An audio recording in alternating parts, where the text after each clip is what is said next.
As I had mentioned earlier also once, that the entire Gita is divided into 3 sections. The first to the 6th chapter is section 1, which talks about the individual and the journey of the individual. From chapter 7 to 12 spoke about God, creation, the relationship between God and creation, relationship between individual and God, individual and creation. Now we will enter into the third and the last lap of the Gita. This last part of the Gita is extremely important because this is the purpose for which the previous 12 chapters were spoken. The previous 12 chapters were meant to prepare us for the last 6 chapters. These last 6 chapters talk about the oneness of the individual, the world and the absolute. Absolute oneness. No difference between anything and anything. Why this oneness is very, very important is because fact is that as long as there is separateness, as long as there is difference, there is pain, there is sorrow, there is disintegrity, there is disharmony. The moment one becomes one with the other, then there is no disharmony. There is absolute harmony in spite of variety. I think I had mentioned this incident earlier also in one of the classes. There was one lady who came to meet one of our Swamijis and she was very, very frustrated. She told Swamiji that, Swamiji, I can't live with my husband another day. I can't stand it. 25 years I have tolerated him, but he has not changed a little bit. Even when we got married, he used to behave exactly the same way. He used to throw his clothes here and there, his shoes would be in the wrong place, he would leave the toothpaste tube open, he would leave the wet towels on the bed. 25 years I have tried to train him. No use. He still behaves like that. Now I can't live. I have had enough. I want to leave him. Swamiji said, okay, sit down, calm down. Tell me, you had a son. He must be now a young boy, 25, 26. How is he doing? So she said he's doing very well. He's 23, 24-year-old now, and he's just getting into the job, and he's very, very smart and strong and supportive. He said, but how is he? Does he not leave his wet towel on the bed? He said, oh, in those things, like father, like son. No, exactly the same. He also leaves his wet towel on the bed. He also leaves the toothpaste tube open. He also leaves his clothes here and there. Shoe is always in the wrong place. Everything is scattered. Swamiji said, why don't you leave him also? So she said something very important. She said, because he is my son and he is her son. And that makes all the difference. As long as it is mine, as long as it is me, as long as it is one with me, even the worst of things does not matter. Any kind of variety does not matter. The moment it is other, there is pain, there is disharmony, there is difficulty. If I am talking to you, we are having a conversation, slowly conversation changes into a discussion changes into an argument changes into almost a quarrel, and we are talking loudly to each other. At that time, let us suppose my finger goes into your eye as I am talking to you. You will be so upset, I'm sure.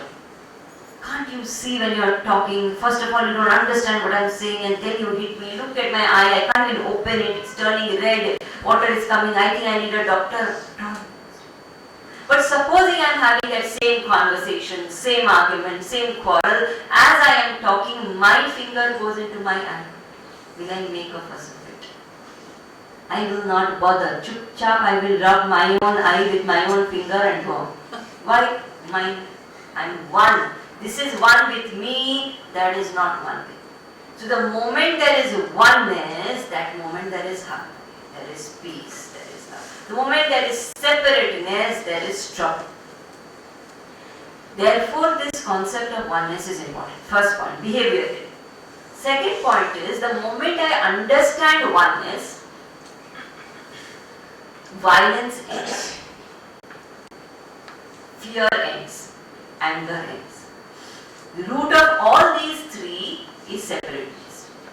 Now, if I understand that this whole universe is one entire homogeneous entity, it is not separate things, it is one. Will I harm any creature in the world anymore? I can't. Because in harming any creature, whether it is cutting a tree, whether it is killing an animal, whether it is doing anything, I am harming myself. Because it's one. The moment I understand this oneness, violence stops. The moment I understand oneness, fear ends. Why is there fear? Fear comes out of sense of separateness. When it becomes a part of me, it is not fearful.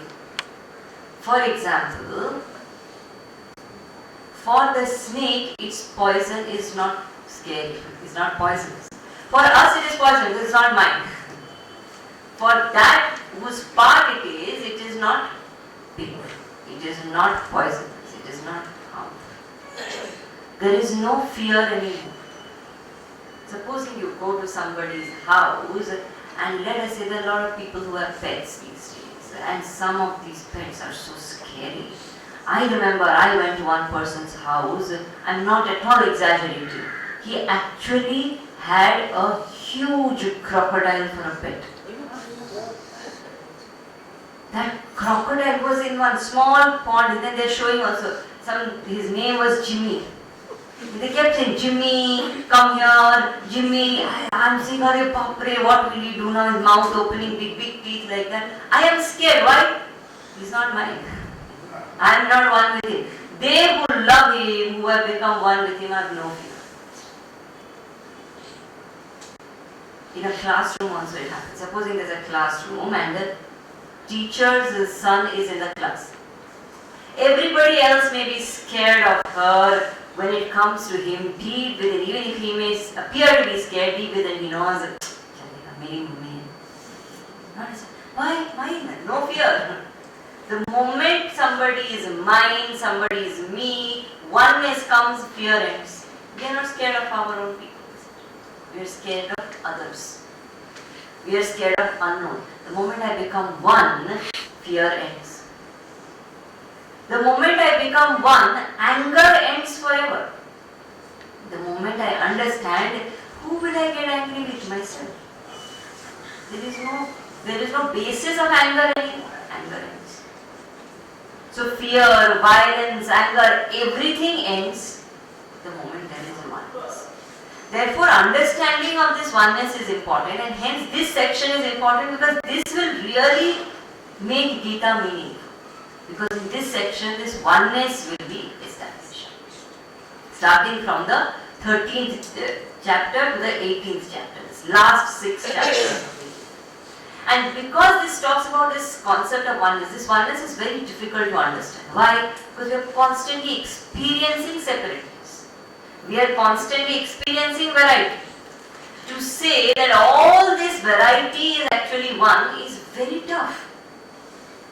For example, supposing I have a lot of gold. I don't have any gold. I'm just saying. Supposing I have a lot of gold and I have necklace and earring and anklet, bangles and everything. For me, these are all different ornaments. And I say, oh my necklace, oh my bangle, oh this, oh that, all of that. Now supposing there is some kind of a financial trouble or something and I say, I need to sell my gold. I take all the gold, go to the goldsmith. To the goldsmith, it is neither necklace, nor earring, nor bangle, nor anklet. It is this many grams of gold. Finished. The vision of the goldsmith is gold.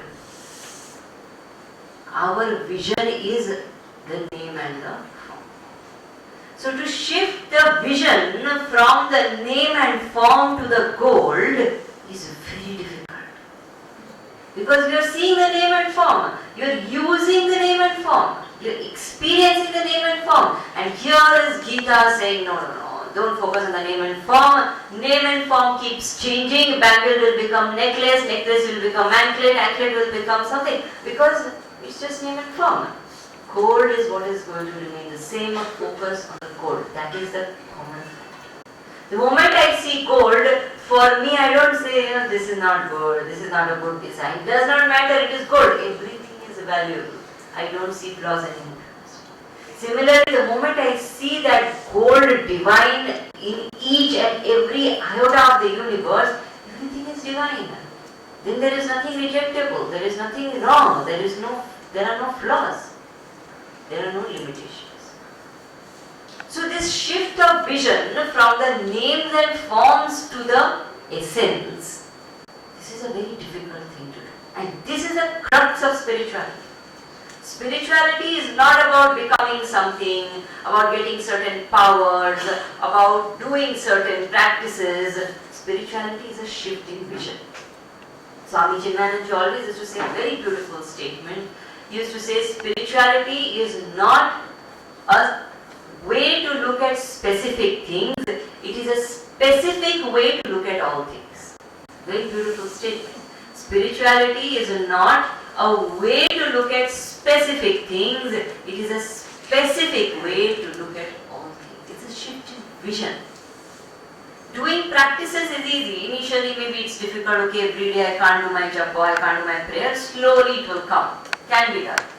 Fasting is easy. Going to some temples, Tirthayatra, still easy. But change of the vision, change of the way of looking at things permanently, very tough.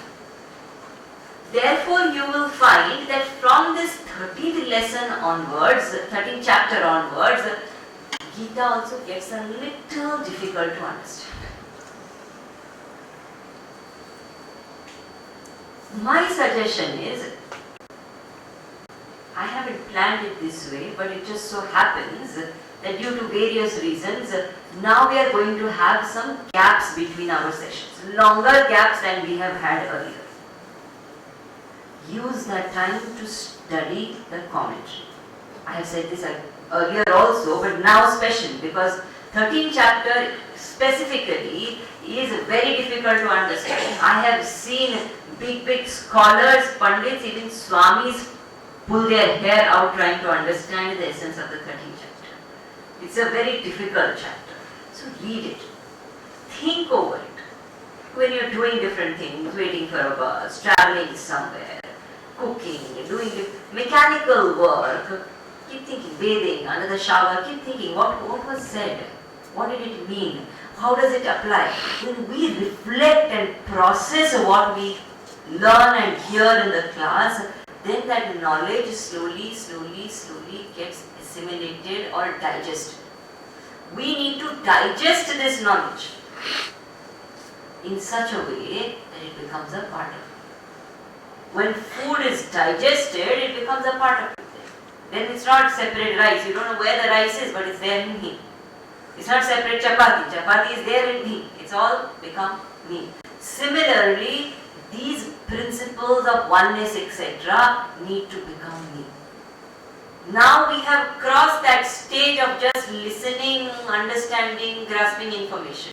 Now we have to become.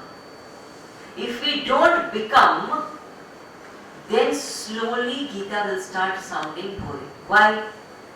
Now supposing you're going by road, some people go on road trips. Going on a road trip. When you're going on a road trip to, let's say you're heading towards Delhi, you see a milestone which says Delhi 128 kilometers.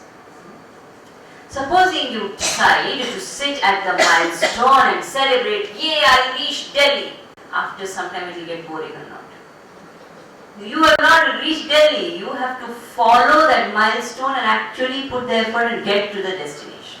If we just read the milestone and celebrate, slowly it will get boring. Similarly, if we just read the chapters of Gita now and just relax, it will get boring. But if we start living, we will start seeing a vibrant magic happening.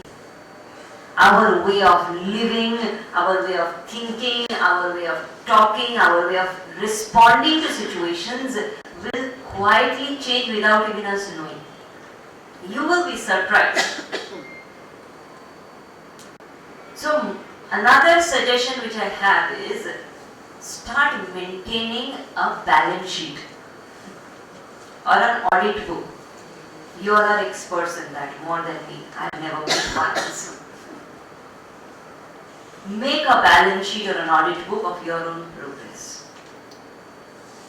See, after every 1 month, not every day. If you see every day, you will be disappointed because the change is very silent. But every 1 month, check. And suddenly you will realize that when this person spoke like this, probably 6 months back I would have got very upset. Today I am not so upset.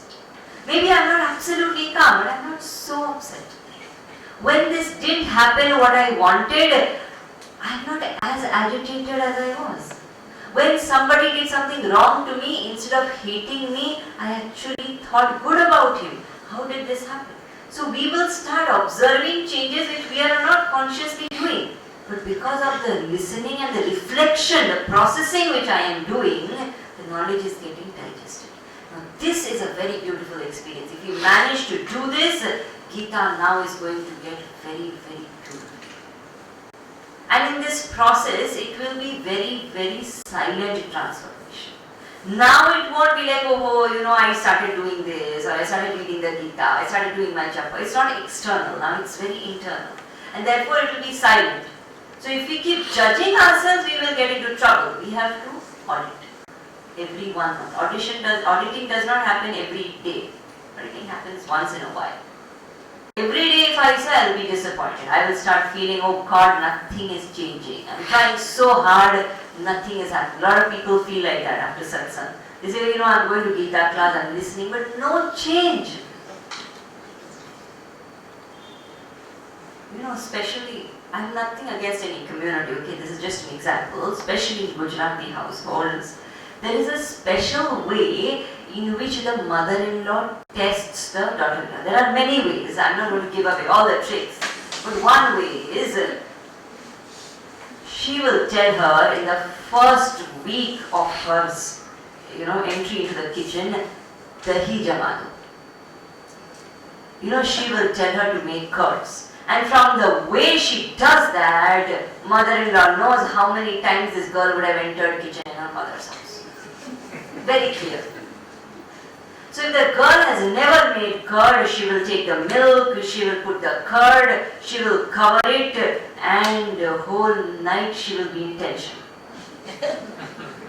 So every 2-3 hours she will get up, go to the kitchen, stir it a little, check whether curd is happening and feel disappointed because it still looks like milk. It's still so watery. What do I do? Curd is not happening. But if she has any experience, she will put the curd, leave it there for processing. By morning, silently, the entire milk would have transformed to curd. So when we start absorbing this knowledge, putting even even one spoon of this knowledge inside and processing, then we have to leave it to the process. There is a Zen saying which says, we cannot make grass grow. We have to wait. Spring will come, grass will grow. There is no way anything can be forced. But we have to allow the process to happen. We can't keep interfering in the process. And how does one allow the process to happen? First, process the knowledge. Think over it. Second, be willing to change. Many times we are not willing to change. Third, be sure I will change. Never have self-doubt. Why transformation gets delayed? Because we have self-doubt. So many people listen to satsang and come and tell us at the end of the satsang, they don't realize how discouraged we feel after. They will tell us, you know what you're saying is so true, but now though, too late, maybe next life something will happen. How disappointing! They're telling you now it's possible. Gita is saying it is possible. Gurus are roaring at the top of their throat and saying, this is possible, it can happen now, you just have to be available. The power of that knowledge is such. Don't worry how late it is, how much it is, how frequent it is. One spoon of curd changes the entire milk into curd, remember. So therefore, now it is important to allow the process to happen. So please use this time which is there to process what we are going to listen to. It is subtle, it will be slightly difficult to understand, especially if you are listening to something like this for the first time, but slowly it will sink in. We just have to let the process happen. So this 13th chapter of the Gita is called Kshetra Kshetragya Yoga. Kshetra Kshetragya Yoga. Kshetra means field, Kshetragya, Gya means to know. So Kshetragya means knower of the field.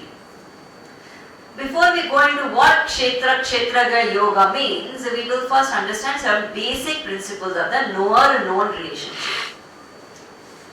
Some laws. Okay. Whenever something is known by a knower, known is always many, knower is always one. Example. Let us say the eyes are the knower.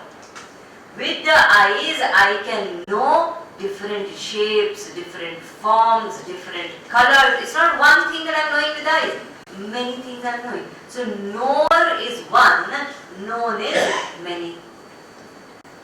Similarly with the ears, I hear a variety of sounds. So ear is a knower, but sounds are many, known. Now, who is the knower of the eyes and the ears? So I say my mind is the knower. That's why I say I have an eye. Or I have a pair of ears. What does that mean? The mind is the knower of the eyes and the ears. Now the mind being the knower, mind is one. There is eyes, there are ears, there are thoughts, there is the taste, there is the smell, there is the touch.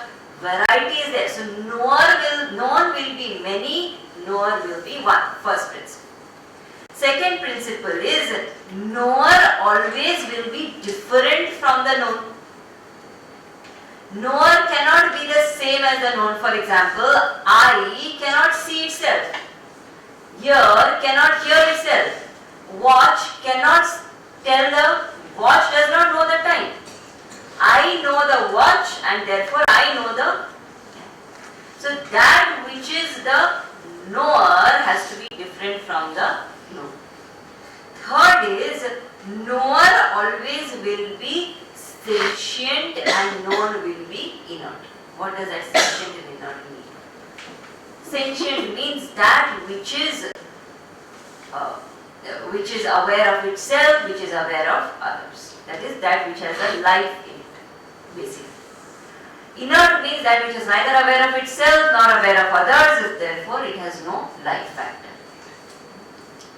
Now, knower always will be sentient, known will be inert. Eyes are the knower, objects are the known. They are all inert, eyes are sentient, eyes have life. But eye by itself has no life. One can remove the eyes and give it to somebody also. So eyes are inert, mind is known. So the moment I establish the knower-known relationship, always the knower will be more sentient than the known. Now having understood these three principles, now we will understand what is the knower and what is the known. Kshetra means the field of known, Kshetragya means the knower of the field. Now we will start where we are. For example, if I am in Churchgate station, from Churchgate station, if I or let us say I am in Dadar station, and from Dadar station I want to go to Borivali, and somebody says, never mind, you just catch a train from Andheri and you go to Borivali. How will I catch a train from Andheri and go to Borivali? I have to catch a train from where I am. Similarly, somebody can say, you understand the knower, the known, but I have to start where I am. Where am I? I have complete identification with the body. Today, my understanding is I am this. When I say I am, my whole vision is this. My perception of me is this body. So first is we will understand the nature of the body. So body is called Sharira. Why is it called Sharira? In Sanskrit there is a very beautiful definition. It says Shiryamanatvat Sharira. Shiryamanatvat Sharira means that which constantly degenerates is Sharira. We many times think that the body degenerates after death. Actually, fact is the body degenerates after birth. Birth onwards, the body is constantly moving towards death, isn't it? There was once a saint. The saint was sitting on the banks of a lake, and the lake dried up. So a traveler who was passing by that village saw this lake and said, "Arey, this lake was there when I came last time. When did it dry up?" So another villager who was around said, "It just dried up last week." But the saint said, "Don't say it dried up last week. It has been drying for many, many months. Last week the drying got over. Don't say we will die one day. We are dying continuously. One day the dying will be over." So this Sharira is constantly dying, degenerating. Therefore it is called Sharira. Second is, because it is Sharira, because it is constantly degenerating, therefore it is temporary.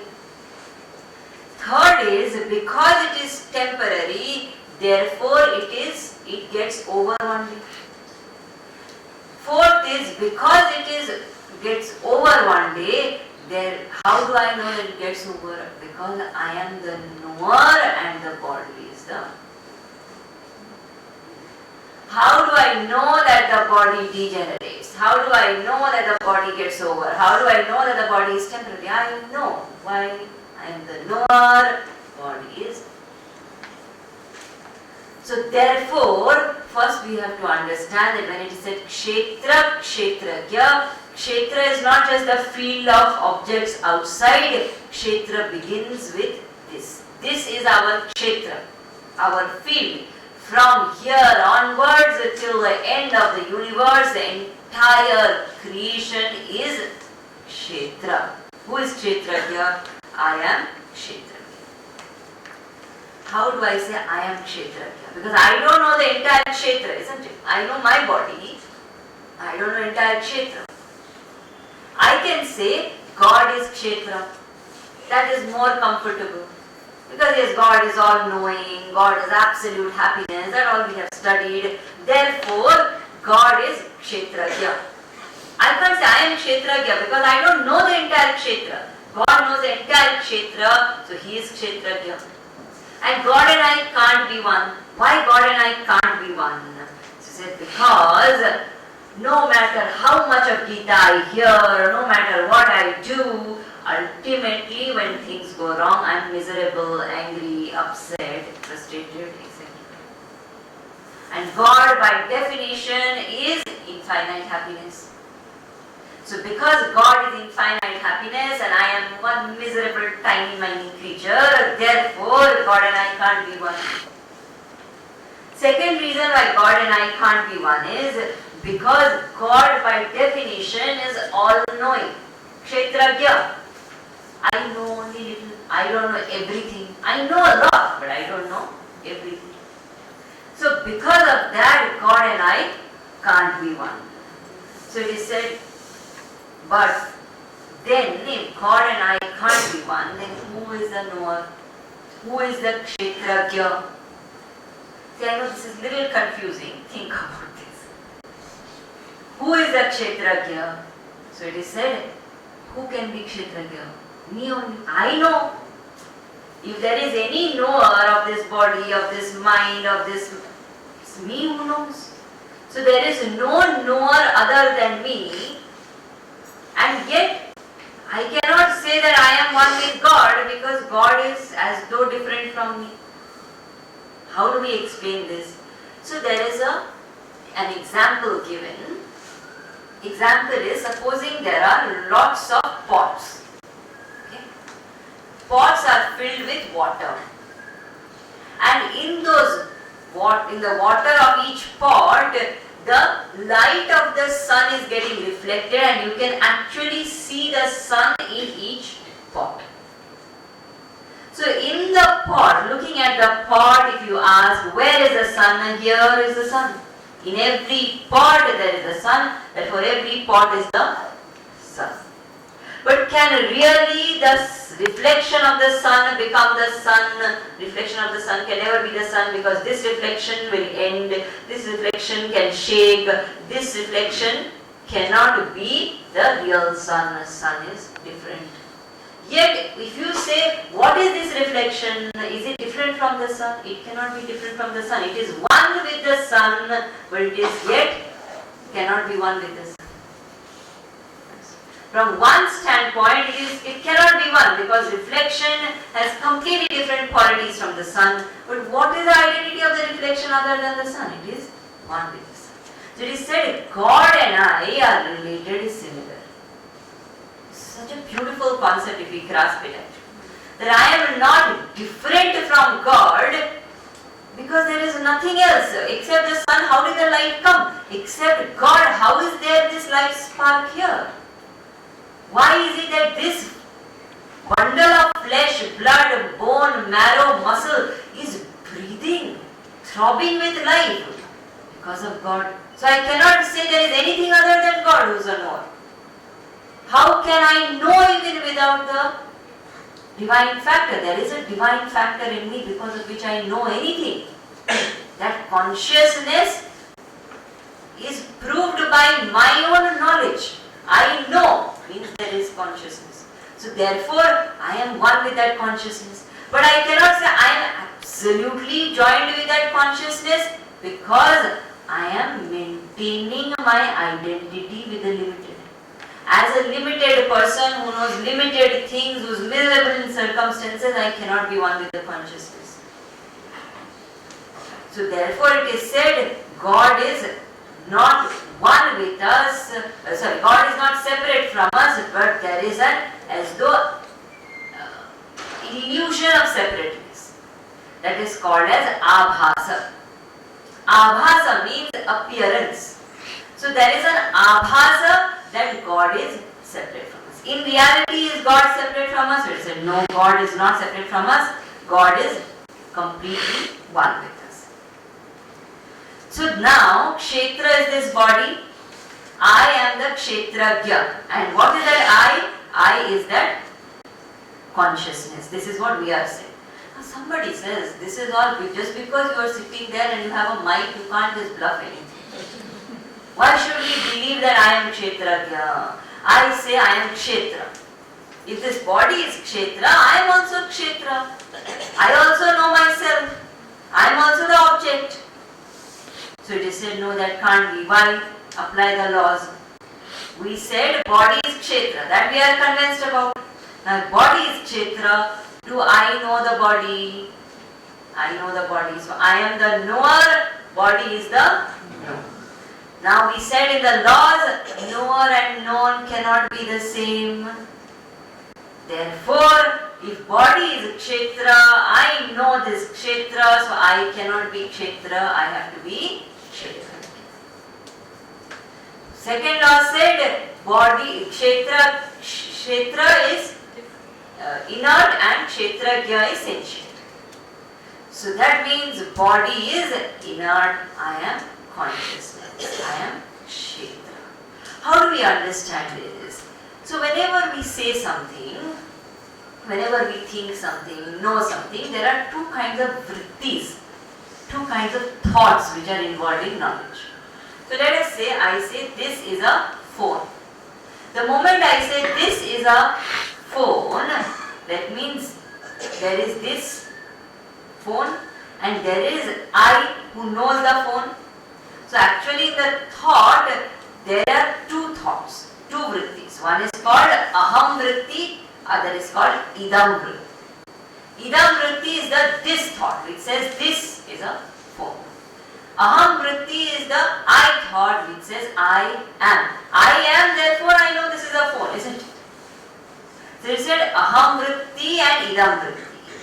So it said everything that I can say idam in Sanskrit means this.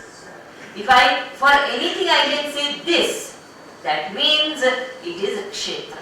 Full stop. How do I know what is kshetra? Anything for which I can use this is kshetra.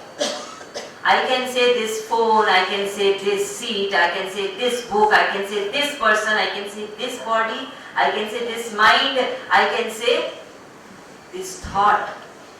But I can't say this I am. So the only thing that cannot become this is I. Other than I, everything is this, including my ego. This ego. Therefore, everything is kshetra, everything is known. And therefore, the kshetragya is not any of this. When I say kshetragya means a knower. Knower cannot be anything which is kshetra, because kshetra and kshetragya have to be different. The moment I have understood that kshetra is everything including ego, mind, body, everything, I understand I am not any of that.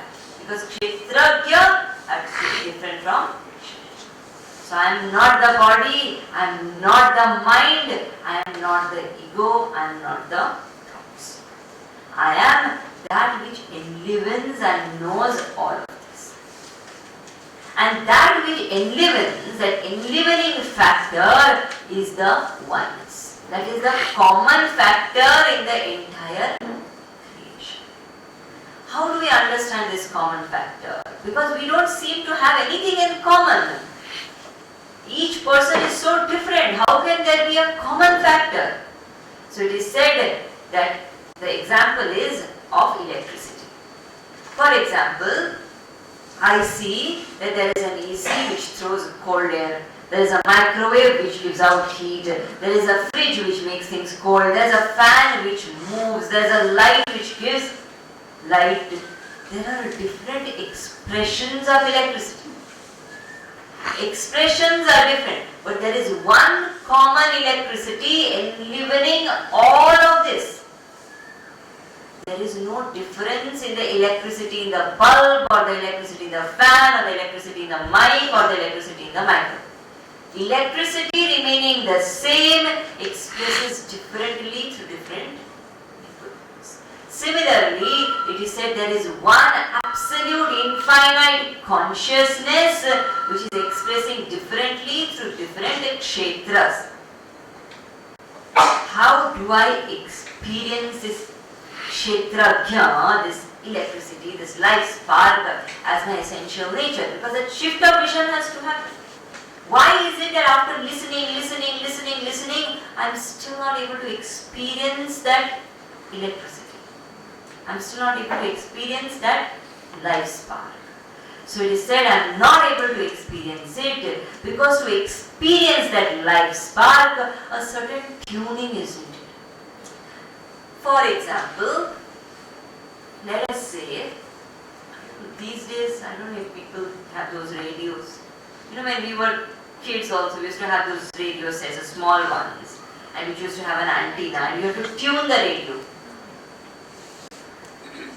So one day, if supposing there is a person who has a radio, and he turns it on to listen to the IPL commentary.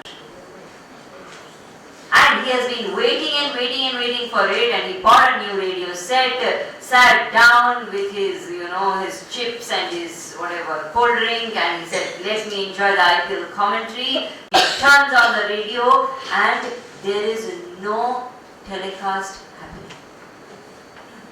He goes to the neighbor and says, "Arey, tera radio chal raha hai kya?" He says, "Haan, very clear, see the commentary is coming." Then he goes to the other neighbor and says, "Tera chal raha hai." He says, "Haan, very clear, see, they are making run after run." And you say, "Arey, what is this, the government of India, so unfair, they are taking out some enmity on me, they are not telecasting the match on my radio. Why am I able to not experience the telecast of the match on my radio? I have not tuned my radio system. I have to turn that knob and tune the radio. Only then the waves of the radio are there everywhere. Universally present are the waves. All I have to do is tune my instrument. Similarly, universally present is divinity. All I have to do is tune my equipment. How do I tune my equipment? So it is said by following certain values. So certain eternal values are spoken about in this chapter. Beautiful values like humility, lack of pride, forgiveness, acceptance, love for all. Basic values of goodness. And each of this is important. When we look at it as moral science, preaching, we like, oh God, what is this? Again, all this started passion. But if we think about it, these are universal values. So somebody says, how can you say they are universal? Right and wrong is not universal, it is relative. What is my left is your right, and what is your right is my left. So how can you say that right and wrong are universal? What we don't understand is it's true that your right is my left is your right, but right is still right. Left is still left. The application and interpretation of values can differ from person to person. Values are universal. There is no culture, there is no religion, no community in the entire world which can teach or which can claim love is a sin, hatred is a virtue. Have you heard of that? There is nobody who can say that violence is very good and to protect is a wrong. There is nobody who says to lie is an excellent quality, to be truthful is wrong. Even the greatest liar in the world wants his partner to be honest with him. So these values are not what is taught to us in the moral science class. These values are not what somebody gives us. These are innately designed into us. Whether we know it or not, they are there. Some people, because of ambience, because of the way they are brought up, because of circumstances, cultivate these values and therefore they grow and bloom and become virtues. Some people do not cultivate them, so they remain underdeveloped. That does not mean values don't exist, and that does not mean that values are not universal. There are certain universal values. For example, humility. Humility or amanitvam is a universal value. Irrespective of which community, class, belief system I belong to, humility is good. period. Is this talk till 7:30 or 8? 8. I forgot. I'm tired today, sorry. I thought time. So Amanithyam or humility refers to the value of not entertaining pride. Many times people feel that if we remain humble, we will be taken advantage of. This is a big fear people have. They have to listen to all the talks that are given. Quietly they will come and say, "Thoda to ego banta hai." It's okay. We have to maintain. No, we have to live in the world. Otherwise, it will make us a doormat. As if I maintain the ego and don't become a doormat. You think about it. Ultimately, those who are to exploit us, don't they exploit us? Why not be good and humble and get exploited? First point. Second point is, more importantly, what we don't understand is the person who is humble is powerful. There is a certain amount of power that humility has.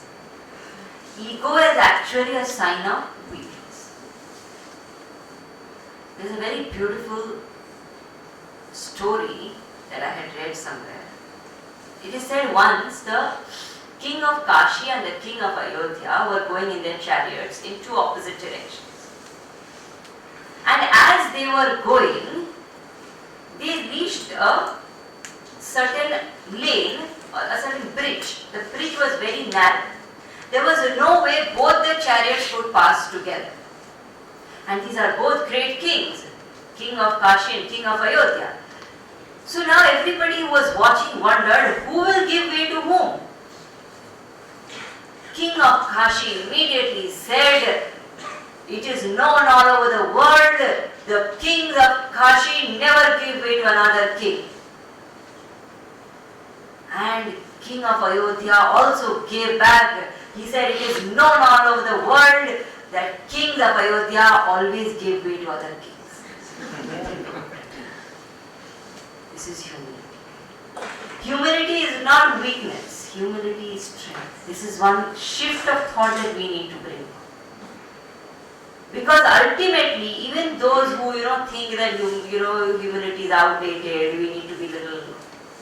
Even those people deep within respect those who are truly humble.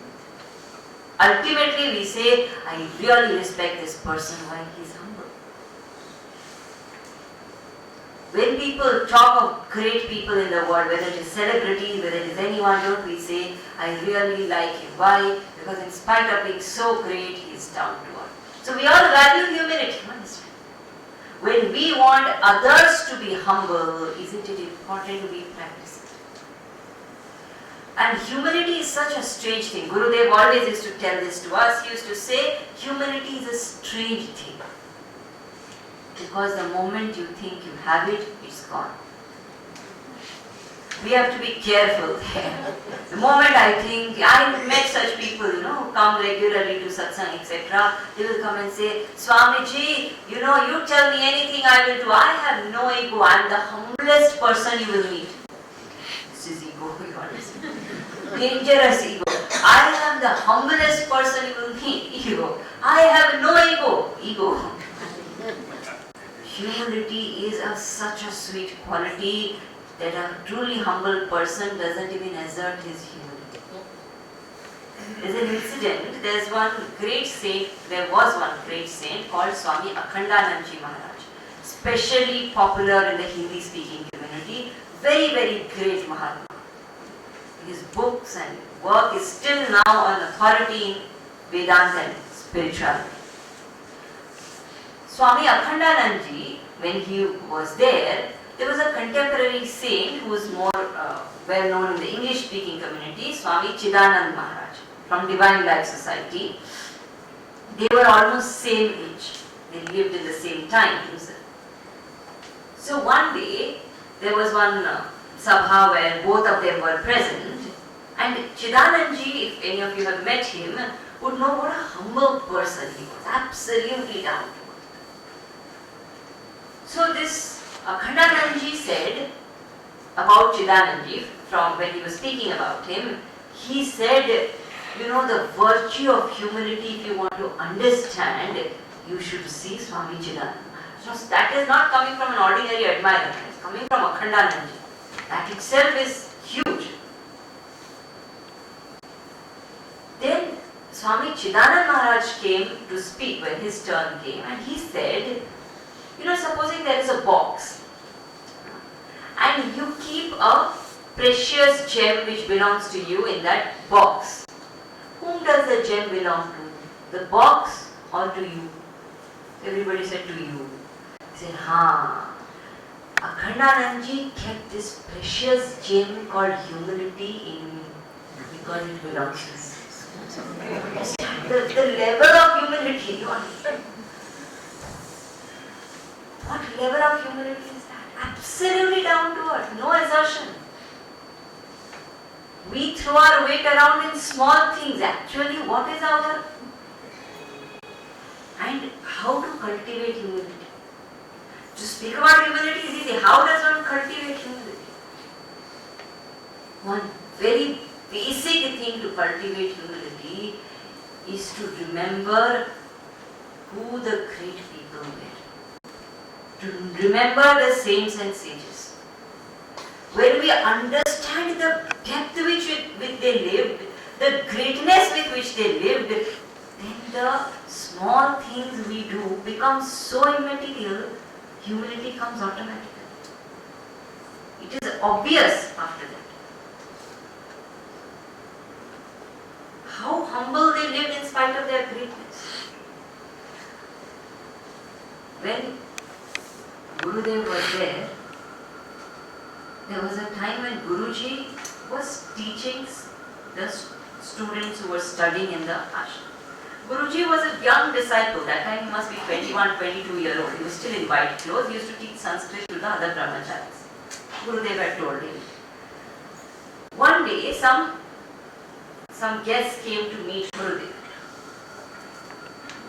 And they wanted to have a satsang with Gurudev. And if you have ever been to a Kavai ashram, you will see that the ashram is the ashram those days was not as big as it is today. The space was there, but not so much construction had happened. So there was only one hall, which was not even a hall, it was just a shed under which the classes used to happen. Now it's well developed. So this shed which was there, under that the classes used to go on. There was no other place. So when they said they want to do a satsang, Gurudev said, wait, I will let you know. He went to Guruji. He actually got up, went to Guruji's room. Current Guruji, who was Swami Tejavanand, he was that time a young student. He went to Guruji's room and he said, you know, there are some guests to meet me. They want to have a satsang with me. I know your class is scheduled at 4 o'clock. I just need your permission. Is it okay if you do your class at 4:30? You understand humility? He does not need to ask. He is the one who has built that ashram. It belongs to him. He can just tell him, today's class you postpone, I have some guests, I want to do it here. Finished. He has to give an order. And Guruji would humbly accept. There is no question of any conflict between them either. That is humility. That's where he set an example. Now when we know people of that stature behave like that, what is our achievement to assert anything? We will become absolutely quiet. And why that is needed is because the main block between me and my own self, between me and divinity, is my ego. And ego needs to be dropped. That is why in South India, in the temples, when we go, they tell the men to take off their shirts. You can't enter with the shirts. And a lot of North Indians get very upset about it. I've heard people complain and say, what is this? There's silly rules they have. Why should I take off my shirt? I don't want to do this. But there is a symbolism in that, saying when we approach the Lord, we have to give up our identity. You know, you wear your shirt, you go like a big man. No, you drop everything. So the idea is one goes absolutely humble. Humility is needed to enter the abode of the truth. And hence, the first quality spoken about is a There is an Adam Vikram. Adam Vikram means non-pretentiousness. Absolutely no pretending. Because the thing is that pretentiousness, first of all, does not work long. How much ever I pretend to be nice and ultimately the real person shows. How long will I pretend? Second thing is, pretentiousness is very draining. It is very, very exhausting. I always observe this. People go to parties. They go there to relax. And some of these parties are so comfortable that nowadays they have this concept of pamper parties. I don't know if you know pamper parties. So they all get together and they pamper themselves. They will call spa attendants and this and that and eat all kinds of food, live in the amazing comfort. They will finish their party, come back home and say, very tired. You went there to get, what is a refresh and are tired. What did you do?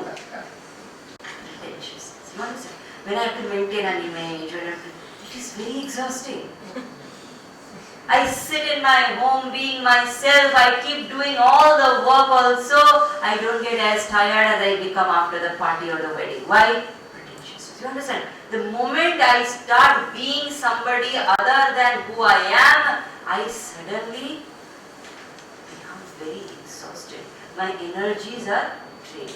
And when energies are drained, where will I be left with any strength to sit and listen and reflect and process and meditate and realize and forget about it? Therefore it is said, do not pretend. Basic rules is Shanti, forgiveness, the most difficult value in the world. Everything else we can practice, forgiveness is difficult. Why forgiveness is difficult? Because we don't know very basic principles in life. We don't understand that when we don't forgive, it is not the other person but I who suffers.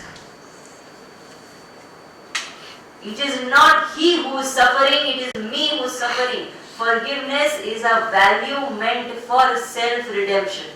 When I let go, I become free. That man made a mistake, why should I suffer because of his mistake? I refuse to suffer, I forgive.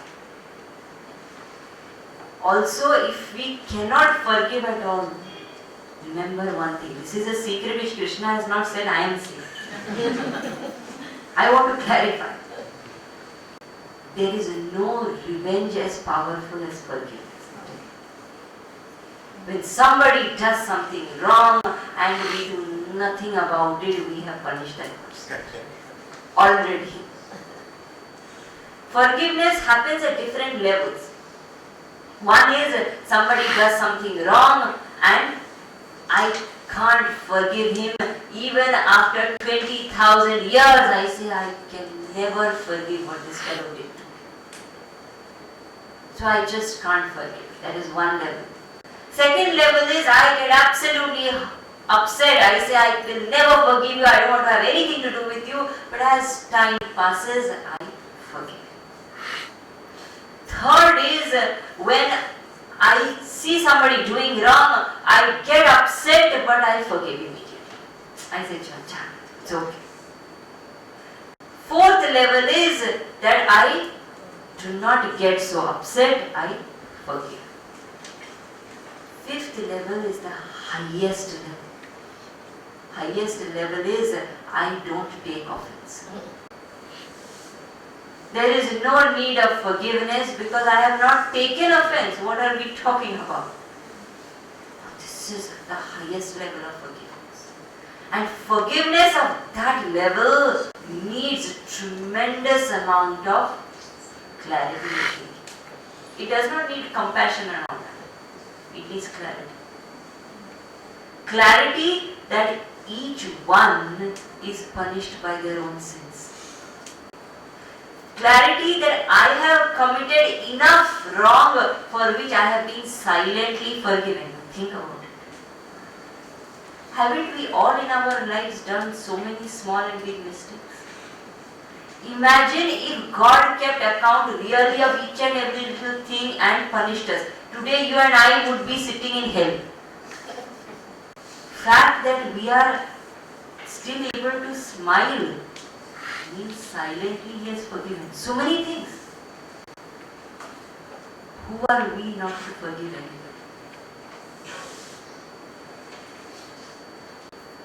There's a very nice story I had read somewhere, very famous story also, of two friends who were traveling together. As they were traveling together, they were going to different places, spending different times together. There was one friend, the one friend's name was Raju, the other friend's name was Suresh. So there was suddenly, they were together, and when you live together, different things happen. So some argument, some quarrel happened, and Raju slapped Suresh. Suresh became very sad, went to the beach and wrote on the sand, "Today my friend slapped me." Later on, Raju saw that writing, he felt sad, he went and said sorry, they became friends again, started living happily there again. After few days, one day, when Suresh was bathing in the ocean, Suresh lost grip, was about to drown. Raju jumped into the ocean, saved Suresh's life. When Raju saved Suresh's life, Suresh thanked him, went to the forest. On a rock he engraved saying, "Today my friend saved my life." This Raju said, "What is this you are doing? Sometimes you write on sand, sometimes you write on rock. What is all this?" He said, "When you do something right for me, I want to write it on the rocks so that I never ever forget it. And when you do something wrong to me, I want to write it on sand so that the winds of time wash it away." This is forgiveness. That when people do things, when things go wrong, I let go, because if I don't let go, I am the sufferer. I am the one who's paying the price. And the last thing is, when we don't forgive, when we carry resentment and grudges, fact is we become bitter. This is the most important thing. When we carry rotten memories, rotten wounds, we become bitter inside. When we forgive, we become sweetened from within. So therefore, Shanti or forgiveness. So therefore it is said, these various qualities like Amanitvam, Adambitvam, Shanti, detachment, Anasakti, etc. need to be followed. What happens when a person follows these values? When a person follows these values, then slowly the mind becomes tuned. Remember the radio? Tuning happens. When the tuning happens more and more and more, the knower becomes clearer and clearer. I realize the knower and the known to be one, and I realize that I am that knower. So everything becomes one. What happens if I know everything becomes one? Now these are points what we are going to talk about now. These are points on which we need to concentrate. The moment I realize that I am that one infinite knower, consciousness as it is called, that moment I realize that that consciousness does not have birth and does not have death. Why it does not have birth and does not have death? Because that consciousness is ever present. Ever present cannot ever become absent. Birth and death both presume that there is some kind of absence. Therefore, that does not have birth and does not have death. Because it does not have birth and does not have death, what is that it we are talking about? It is me. That means I don't have birth and I don't have death. Because I don't have birth and I don't have death, I am that divinity which is expressing in different names and forms, like the gold changing the names and forms. I am the gold. The moment I realize I am that divinity which is immortal, first thing that should happen to a student of Gita is fear should end. All expressions of fear are only different mediums of expression of one single fear, which is fear of death. The moment I realize I am immortal, I am birthless, even if I have not experienced that birthlessness, intellectual understanding itself must make a Gita student completely fearless. If I say I go to a Gita class, I cannot entertain fear. I have to give up fear. Fearlessness is the first thing that should happen to me. If by now that much also can't happen, then something is wrong. Either with the teacher or with the student. So therefore fearlessness must come out. Second thing is, the moment I know that I am the knower, I am the illuminer. Illuminer means what? Illuminer means that which gives the life spark to everything. I am the power behind everything. The moment I realize I am the power behind everything, I suddenly start feeling so full, so powerful. I don't need anything else to make me feel empowered. When I don't need anything else to make me feel empowered, irrespective of what others do, what situations are, whatever it is, I remain strong inside. There is no insecurity. Second, first is there is no fear. Second is there is no insecurity. A student of Gita must not entertain insecurity. Whenever the thought of insecurity comes, we must remind ourselves, I am the power behind everything. How can I be insecure? It is not possible that I can be insecure. Then somebody said, but how do we know that there is a creator? How do we know that there is this divinity? So it is said, the person who has developed the vision by following those values knows divinity because there is a massive proof, evidence. What is the evidence? The entire creation is an evidence that there is divinity. Look at creation. Amazing, isn't it? How many different things in nature itself. How is this whole thing going on? Why is it that the sun rises? Why is it that the earth moves? Science can explain how everything happens, but why is it happening that way only? They can teach us the nature of different elements. They can say hydrogen behaves like this and oxygen behaves like this, and when oxygen and hydrogen get together, they become water. All that they can say, but why does hydrogen behave like this only?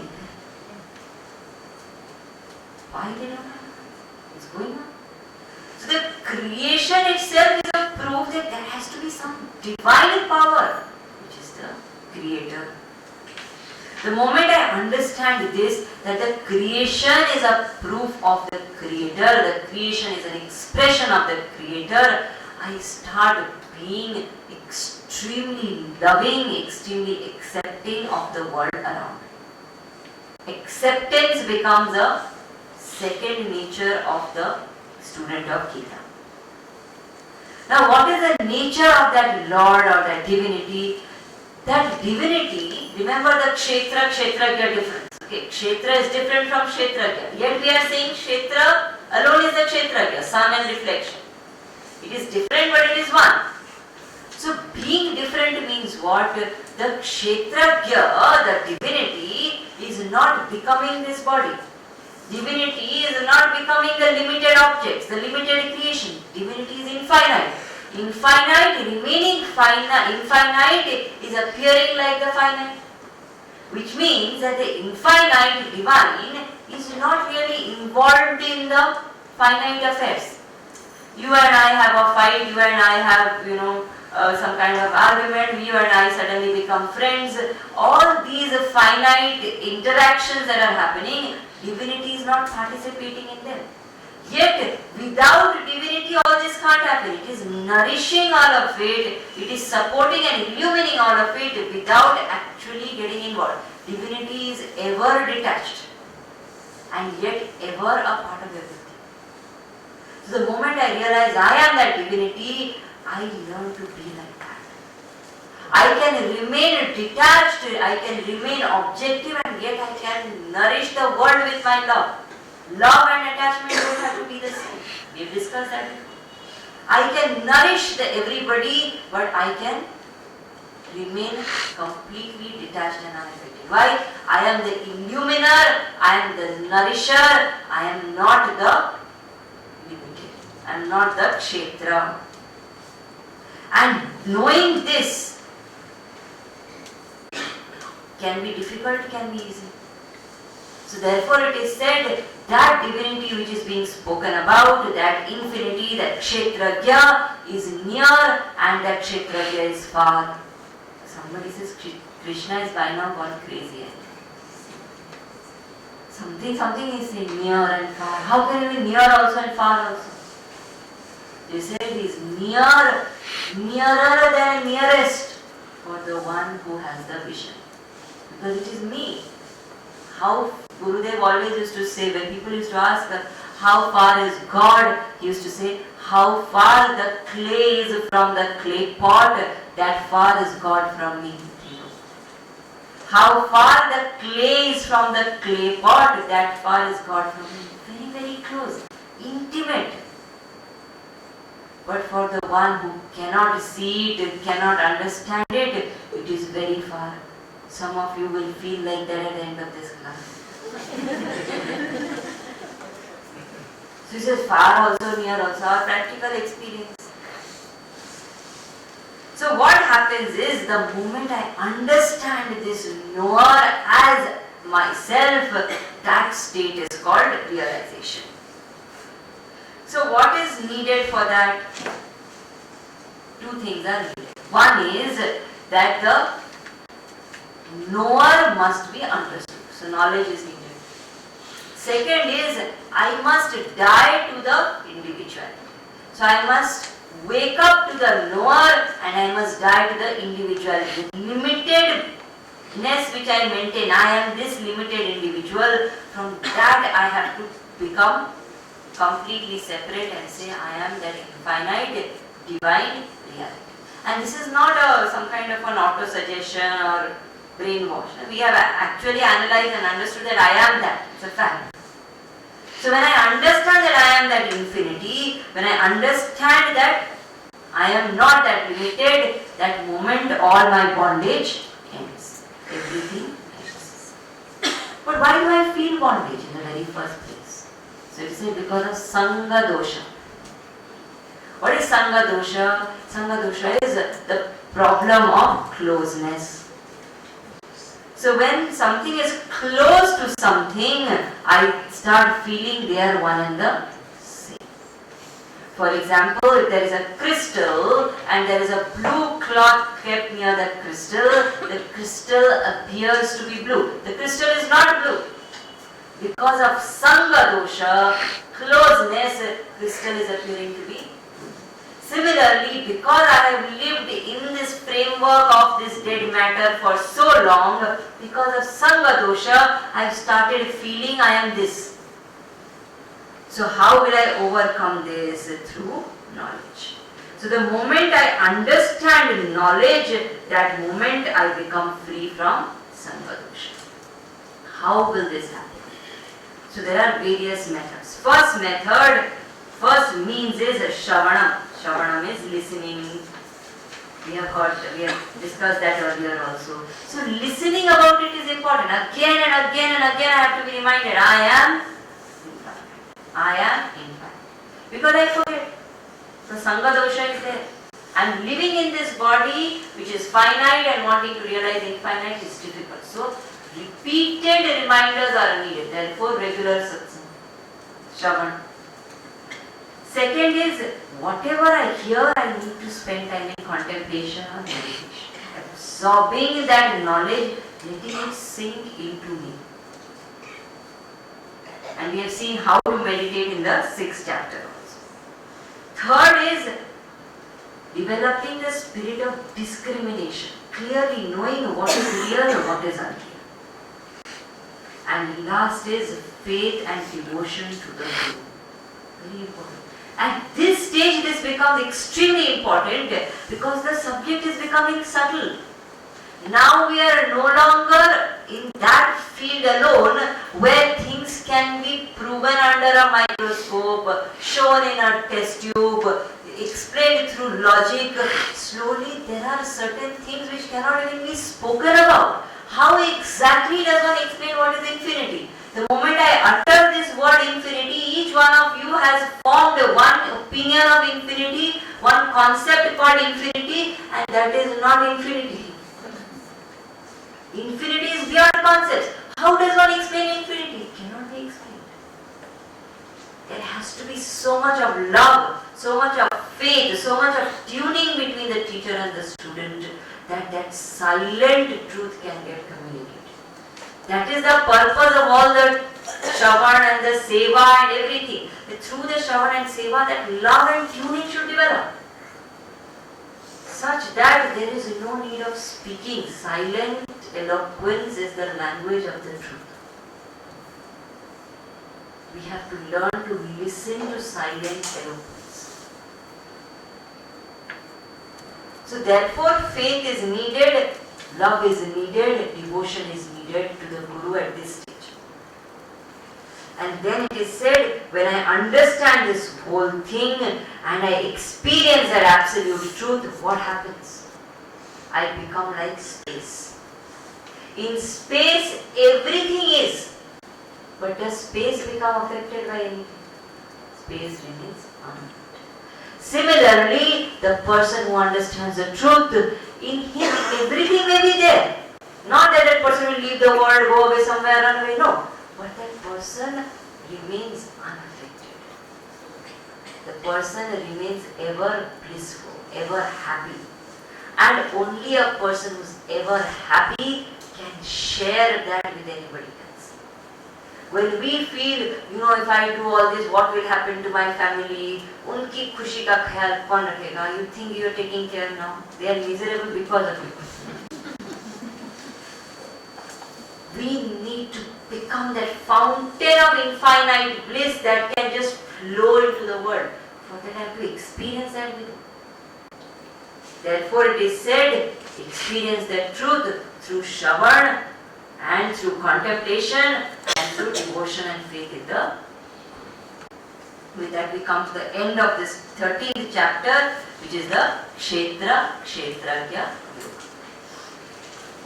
Purnamada Purnamidam Purnam Purnamudachyate Purnasya Purnamadaya Purnameva